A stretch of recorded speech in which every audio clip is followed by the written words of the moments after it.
When it comes to bankruptcy, most people think that means the end of the world. Oh my God, I failed. I don't know what I'm gonna do. That wasn't my case at all. At 29, I filed bankruptcy because I had a shitload of credit card debt, an auto loan I couldn't afford anymore, and no job. I had no money, but not because I was lazy, but because I wanted to build something for myself. And working that 9-to-5 life, it wasn't doing it anymore. I wasn't getting that fulfillment.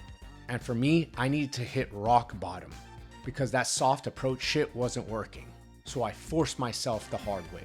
And from there, I built a company that did over 25 million in revenue. I collaborated with major companies like Disney, Warner Brothers, Netflix, and I even worked with major celebrities like Kim Kardashian. My name's Nassim and this is my story. But more so, what I'm here to do is give you value on the experience I learned. And I want to show you 4 key principles I learned that gave me success that is almost guaranteed to help you in whatever you're doing in business. Whether you're doing YouTube videos or you're building a product. But I want you to understand, I'm not a freelancer, I'm a founder. I actually built a company. I'm not making YouTube videos based on watching other YouTube videos. I built a real product and my product scaled nationally. So let me just jump in and tell you. So I'm 29, filed BK, and I didn't have any direction at all. But what I did have was my will and ambition to do something different. At this point, I had a bunch of ideas, so I needed to just pick one and move forward on it. And that idea was in flowers. Not because I love flowers, but because I saw opportunity in that space. But there was still a problem. I had no money, no resources, no connections, nothing. What I did have was internet access. So I used the tools that were accessible, Google, LinkedIn, and I started looking for pieces to this puzzle. I knew I needed somebody to build a website, and I knew I needed somebody that knew about flowers. So I started just sending out emails. And I ended up finding a developer that wanted to work with me, except he wasn't going to do it for free. So taking that person, putting him on the side, I started to think, how else could I find people interested in doing this? Maybe not for money, but how about equity? So I had this wild idea and I thought, what if I went to schools and started finding people in computer science classes? And I ended up finding a couple people. But this is only half of it. I still needed somebody that knew about flowers. So once again, I went back on Google and started researching. Literally typing in local florists in my area. I started driving to these different florists. The majority didn't even like the idea. But I ended up finding somebody. And that somebody ended up becoming my co-founder. Now, this isn't to say this is how you go find your co-founder. I'm just telling you my story. He knew I didn't have money. And he knew in order to do this, we would both have to go through this trial and error process because neither of us had built an e-commerce company.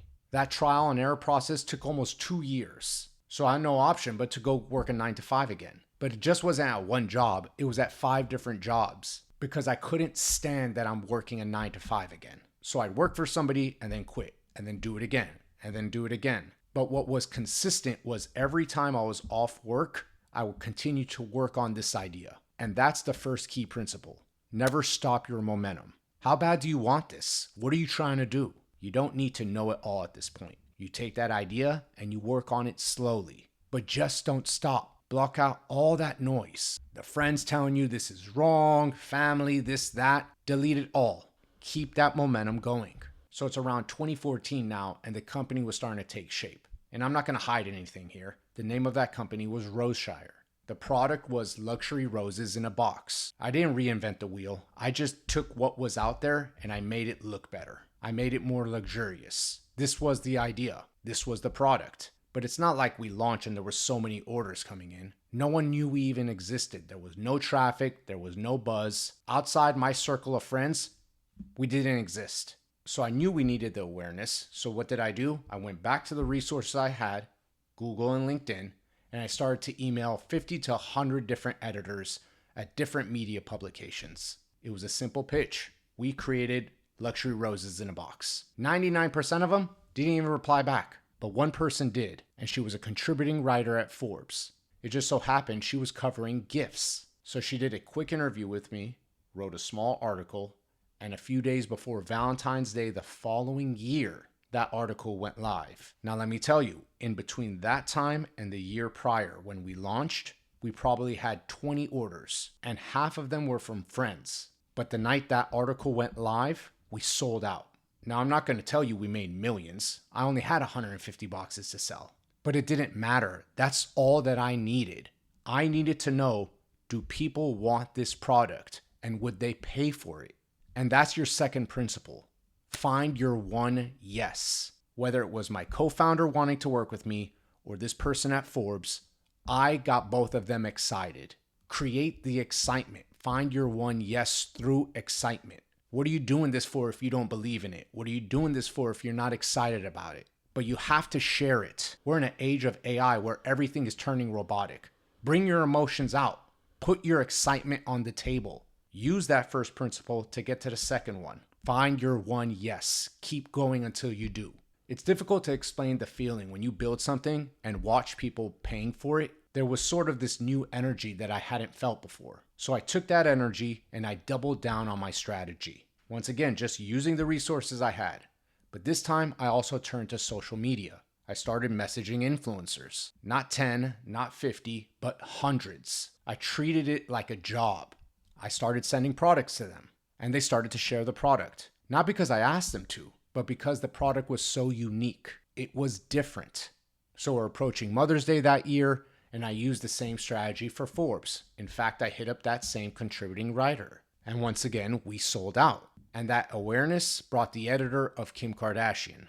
At this point in time, Kim Kardashian had a website where she was promoting gifts for new mothers. And our roses were a featured product on her website. Again, just more awareness. Maybe 2 months later, there was a meme floating around on Twitter that went viral. It was a simple image, 4 square, with 4 of our products, and the caption said something like, "You can now send roses in a box." I didn't invent this. I just made it look better. But it doesn't matter because it's how the market perceives you. That meme ended up going viral, and within 3 days, we did over 100,000 in revenue from that one meme. Again, that meme got people excited. And then came the Disney collaborations, and then Warner Brothers, and then Netflix. That momentum turned into leverage. And that's the third principle.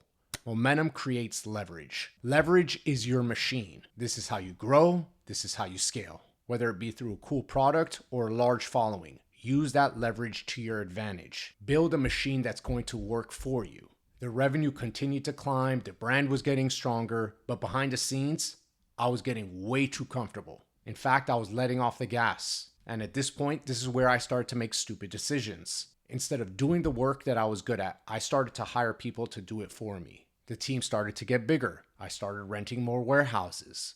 Ad and marketing spend grew to over $500,000 a year. Not because it was necessarily needed, but because I started to become too relaxed. And I'll tell you, our revenue continued to climb, but also was our debt. By the time COVID hit, our overhead was heavy duty. Fortunately, we were still selling and our revenue was still doing well, but the debt was also matching it. And instead of looking at what I could cut back on, I continued to spend. And that's the fourth principle. Your cash flow is your oxygen of the business. You have to ask yourself, if it's for profit, you have to watch your cash flow. You start to ignore it, the business will die. Because all that revenue doesn't mean shit if you're bleeding out the back door.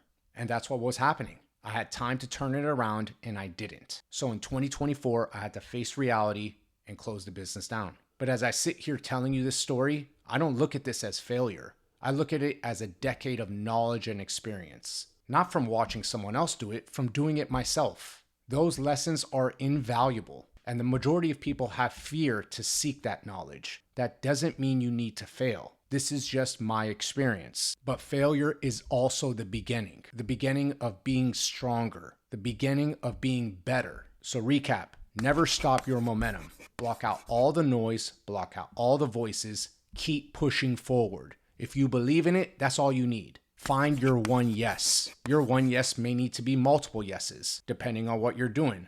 But find your one yes. Don't stop because you don't think it's out there. If you're excited about it, you will find someone else that will be excited about it as well. Leverage your momentum. You're building this machine. That doesn't mean you become relaxed, but use that machine to continue to grow and scale cautiously, because that cash flow that's coming in needs to be preserved and used strategically. It is the oxygen. It is everything about what you are doing, assuming you're doing this for profit. I'm giving you a founder's perspective, not a freelancer, but I can almost guarantee you these principles don't change. So with this channel, I want to bring value but with a different tone. It's a little more rough. I'm a little more rough. But that's what I needed. And I know there's a lot of people out there that share the same perspective. Thanks for locking in with me.